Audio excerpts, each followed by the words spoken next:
Tim Pembela Demokrasi Indonesia atau TPDI melaporkan seluruh jajaran pimpinan KPU yang diduga melakukan tindak pidana kejahatan pemilu 2024 ke polisi. Maraknya dugaan manipulasi suara melalui aplikasi Sirekap dinilai perlu diuji dan diusut tuntas.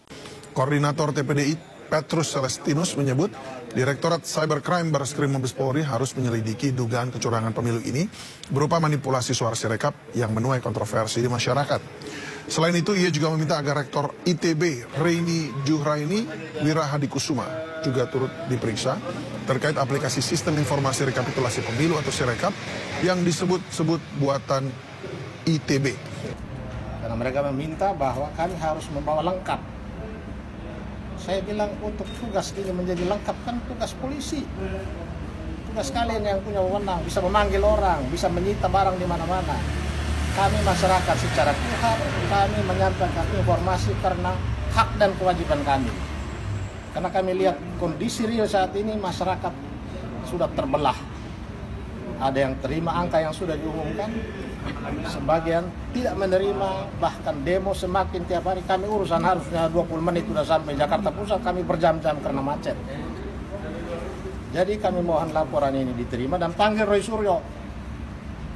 Karena dialah yang punya fakta tentang dugaan persoalan pokok terletak di Sirekap, ya, dan dia bersedia hadir. Tetapi karena Bapak di sini menyatakan menolak, sementara kami merasa sangat penting dan mendesak persoalan ini ditangani oleh Barreskrim karena kewenangan dan kompetensinya di bidang IT dan segala macam. Sementara kondisi di lapangan demo makin hari makin besar, ya udah. Kami kembali dan memang mereka sarankan supaya kirim surat langsung ke Kabar Eskrim dengan mekanisme Dumas. Kita nggak ngerti Dumas yang model apa lagi. Ya, mekanisme yang standar selama ini, walaupun kami sering bolak-balik juga kalau buat laporan di sini ini bolak-balik, kami capek. Ya, tetapi untuk kepentingan ini kepentingan yang lebih besar, ya, kepentingan umum, kita datang. Ternyata yang kita alami bolak-balik juga. Jadi kami akan mengubah dengan membuat surat resmi kepada Kabar Eskrim, ya, karena ini sudah hari Jumat, ya, berarti hari Senin kami kirim surat dengan substansi yang sama dan kita minta juga supaya pihak-pihak yang harus bertanggung jawab terhadap persoalan pro kontra ini diperiksa. Kita akan usulkan masyarakat harus ambil inisiatif. Kalau pemerintah tidak merespons ini, masyarakat punya hak untuk membentuk tim investigasi yang lebih independen. Karena sekarang ini kan hampir semua lembaga ini kan kita khawatir independensinya mereka tidak bisa jaga. Ya, MK sudah begitu, KPK sudah begitu, KPU sudah begitu, apalagi Mabes Polri. Dengan sikapnya begini kita berharap dia tetap menjaga profesionalismenya dalam merespons laporan masyarakat. Tetapi masyarakat yang mau mengadu saja harus ditimpong begini, nah ini kita curiga. Jadi kita protes juga cara ini. Curiga tidak netral apa maksudnya, Bang? Ya, bisa juga bahwa ini bentuk ketidaknetralan. Harusnya kan direspons dong. Kita datang memberi informasi, ada ahli yang menyatakan ada masalah terletak di Sirekap. Berarti dipersulit ya, Pak? Ya, dengan begini kami merasa dirugikan. Memang kan kurang kerjaan. Nah, urusin yang begini terus. Sebetulnya adalah kewajiban daripada pihak kepolisian dan Mabes Polri menerima, ya kan, laporan yang kami sampaikan. Tidak mungkin kami pengacara menyampaikan sesuatu tanpa alat bukti. Itu tidak mungkin. Terima dulu dengan laporan yang secara garis besar telah jelas disampaikan dan bukti-bukti yang kami sampaikan, bahkan nanti saksi-saksinya ada, terima dulu. Belum apa-apa menolak. Ini ada apa? Kalau minta detail, masa kami bawa semua alat buktinya? Masa saksi fakta kami bawa?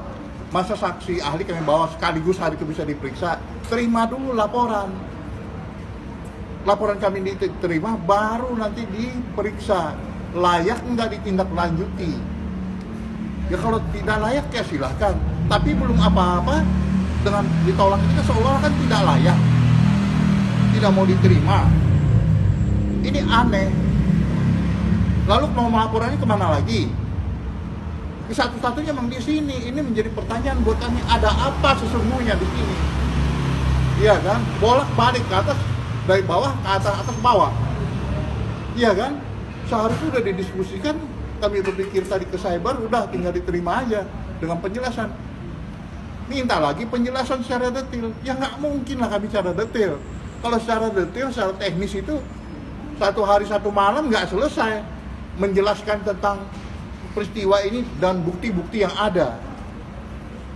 Oleh karena itu seharusnya terima dulu.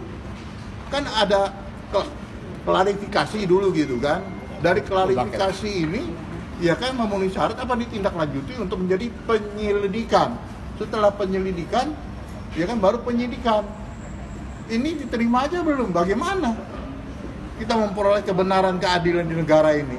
Kami sangat sayangkan dan kami protes keras. Jadi tadi itu ke dalam sama siapa Bang diterimanya? Ini kawan saya di dalam. Ibu Sarah sama Rizal.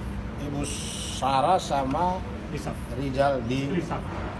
Risaf Bagian apa itu? Bagian apa? di cyber, Di bawah tadi siapa? di bawah SPKT tadi. Staf atau ada jabatannya? Ya mereka itu tim penyidik. Jadi harusnya itu tadi terima dulu. Ya, terima dulu, kalau kurang, toh kita disurati dong. Saya bilang, ahli itu kan kalian ini di cyber ini kan sudah tidak diragukan. Ya. Kalian juga bisa lihat, bisa punya ahli. Kalau harus dari kami ya yang bersangkutan siap datang. Bisa dipanggil. Ahli di luar itu juga banyak yang mau memberikan keterangan di sini soal Sirekap ini. Lalu selanjutnya bagaimana Bang ini?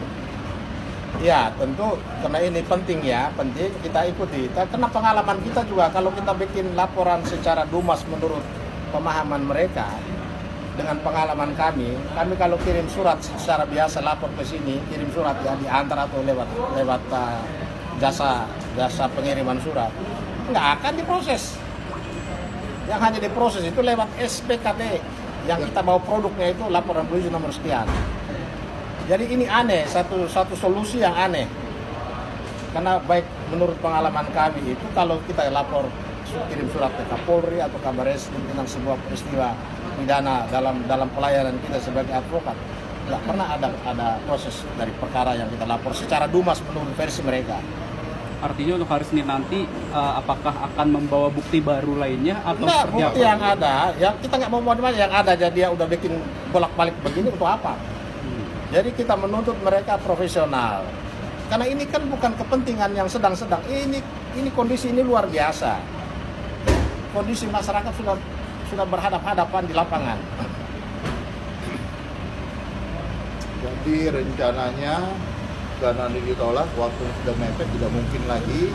Kami berencana hari Senin itu ke Dumas langsung juga menghadap Kapolri. Tidak ada Kapolri, entah siapa yang menerima, kami akan menghadap minta ketemu dengan Kapolri untuk memecahkan masalah ini. Ini kan sederhana, prosedurnya udah kami ikuti semua, iya kan? Apalagi, iya kan? Prosedurnya sudah kami ikuti lagi semua. Nah, karena itu kami akan melaporkan tentang ketidakprofesionalan daripada Kabareskrim di sini, Bareskrim, kami akan laporkan. Jangan menggunakan orang-orang tidak profesional, ini menghambat namanya. Ini kan semua dalam keadaan mendesak berkaitan dengan pilpres, iya kan? Yang menyangkut masa depan daripada pemerintahan yang selanjutnya. Supaya kami memperoleh kepastian hukum berkaitan dengan perhitungan suara. Ini berkaitan dengan perhitungan suara. Kalau dihambat begini, apa yang kita dapat gitu? Sementara tugas daripada kepolisian salah satu adalah menerima laporan atau pengaduan. Seberapa bukti harus diterima? Nanti tugas daripada kepolisian dan mereka Bareskrim untuk mencari bukti-bukti yang lain. Nanti dari keterangan saksi-saksi yang kami sajukan, cari lagi yang lain. Tapi kalau belum diterima, sudah ditolak, bagaimana ini? Sama lah orang sakit, saya ke dokter, begitu datang udah ditolak, belum diperiksa gitu. Ya udah nggak bisa diobati di sini. Kan aneh ini. Ini aneh ya, bro.